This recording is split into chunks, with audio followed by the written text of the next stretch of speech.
Are you ready for your new go-go juice? Yeah! I told my mates it was 2:45. Bonjour and welcome back to the channel now. And it gives me great pleasure to say this once again, and feel free to join in if you know the words, but today we are back working on Project Golf GTI. Boom! Yes, today we're back working on the Golf Mark 7 now. Let me give you a brief update for those who are new to the channel. Okay, so this car was bought in New York City. Now, it was the cheapest in the world at only 5,000 euros. Now, the reason why it was so cheap is because it looked something like this.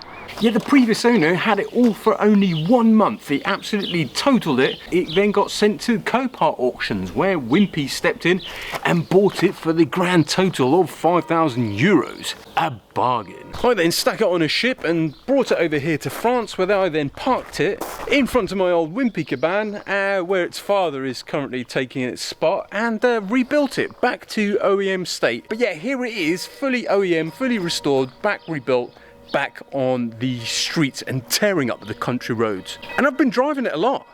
Like a lot. Okay, and because I've been driving it so much, it is time, well, today is the day we are going to do its first oil change. Okay, so here it is. This is the oil that I'm going for. It is the Castrol Edge 5W30. Now, I went for the promo deal that had 5 litres with 1 free. Perfect. I've got the oil filter, new oil filter, and that is a new cabin filter. And my little, I've never experienced these new oil plugs before, so that's going to be interesting. Yes, I haven't got an air filter for the car. No clues, that isn't a clue. Might have been a clue, but I haven't got an air filter, but that's for a good reason. Good reason for that. Let's get back to giving this, let's get the oil in, because I need to go and pick up Juliet in a bit. Right, okay, so let's get this jacked up and start having a look at these weird and wonderful new plugs.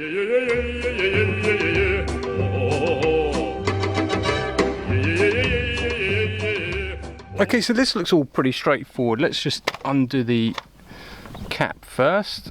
Let's leave that so the air can get in there. Pull this out. Yep. Voila. And there is the oil filter. Easy. So I've got a flathead screwdriver that just sort of fits nicely inside, so hopefully that's going to do the job. There probably is a tool special for this, but that's the tool I'm going to go for. So I'm going to jump underneath and yeah, give it a turny and hopefully some gooey black stuff comes out.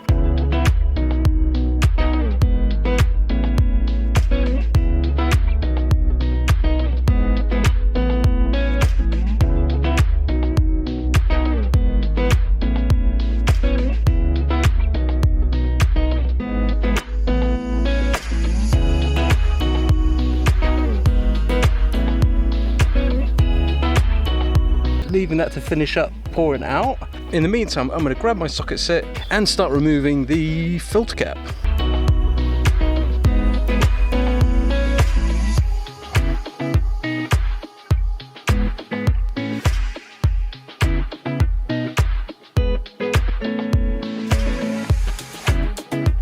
Okay, so a little bit of wimpy feedback here is looking at the condition of the oil. I've tried to show you more on when I accidentally dropped my screwdriver in it, but yeah, I'm not tasting it. Oil condition wise, I would say obviously this car's around about the 13,000 mark. I would personally have changed it looking at that, maybe at 10,000, because that is the oil used to run the engine in. Leaving it to 15,000 kilometers, I'm not too sure. I would definitely cut it a little bit sooner for the first one.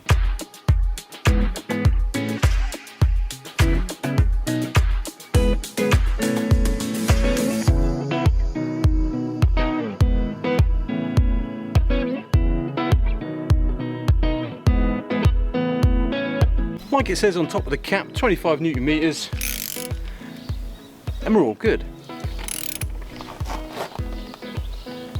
And if you don't have one of these clicky dynamic keys, 25 Newton meters is not very tight. Really isn't. You'll be surprised. So don't be forcing it on there because you'll be breaking something. I do also recommend, I should have mentioned this from the start, have a nice warm engine, because you want nice warm oil, because that way it sort of drains that a little bit easier. Now that this is another little tip that I always do, if I know that I've got a little bit of excess oil, which I have, I normally put a tiny little drop of the fresh oil in, so it actually runs and drains out, so it sort of catches that last remaining bit of oil that might be left at the bottom, and any maybe even little sedimenty bits for the older engines that might be in there. So wait for that to run through and then put the cap on. Again, I am a fan of them new oil plugs. They are good, easy, very easy, nice little invention. Thank you, Volkswagen. Okay, so yeah, we'll take it off the jack stands, lower it down, and start putting the new lubricant in.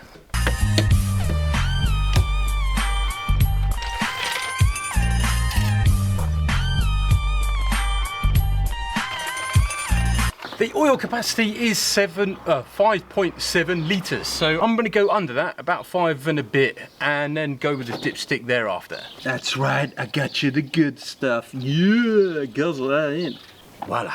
5 and a bit. Dippity dip. Smidgen more. Smidgeroo.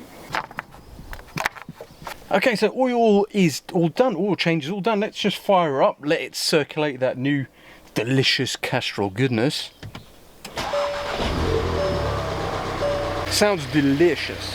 Right, just going to let the engine run now, get a bit of temperature in the engine and oil, then switch it off and then do another check on the dipstick and add oil accordingly.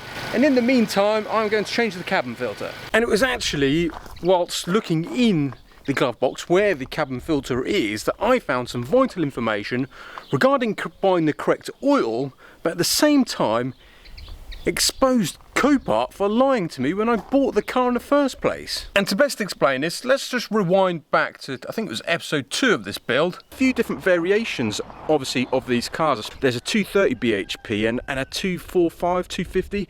This is the one with the most power. Ow! Yes, now, so I believe I had the 245 bhp, because that's what it was listed on Copart. Golf 2 litre 162 TSI. 162 actually is 162 kilowatts. Now that translates to 220 bhp. That's right, 25 horsepower. Just, that's obviously not that I lost the power, just it was just never there in the first place. I think that's even worse. I told my mates it was 245. Evil Copart. How dare you! Yeah, kind of burst my bubble a bit. Good news is, coming later, I have some plans perhaps to rectify that. Anyway, back to the cabin filter. It's in there. Okay, so the cabin filter should be lurking up in here. It's like the 2 little things that you need to push in, one either side. And I kind of push in and push down with my wrists. Voila. And there she is. Give a little tug.